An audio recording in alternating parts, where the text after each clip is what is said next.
Haze parajea, paregabea kategoria. Nik behintzat enuen ezagutzen. Izan ere, oraindik zenbat toki ote dauzkagun Euskal Herrian deskubritzeko. Horrela itsasoan, mendian edo hirian. Eta tokiak bai, baina gu bezalako pertsonak, gu bezalako euskaldunak ezagutzen aditugu. Area eta alegro egiten zara. Bakarrik tizte, berbarekin barekin jo, eta horregat... Musika egitza lezo. Musikia, a tope.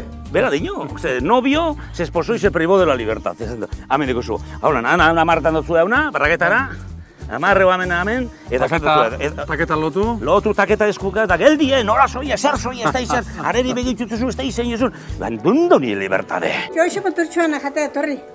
Trautxa, etorri, Angelmari, etorri. Hauxe da baserritan gertatzen zaiguna. Etorri eta ia beti esango nuke, gonbidatzen gaituzte zerbait jatera. Hor, indar pixka berko? Bueno, Japonez teknologizia behitxe gutxu bat,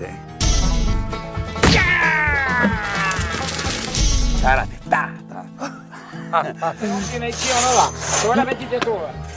Haze irudia, ez da, gizonezkoa, emakumezkoa, brasildarra, euskalduna, euskaldun berria, euskaldun zaharra, torkina, bertan jaiotakoa, hau da Euskal Herria aldatzea denbora gutxan.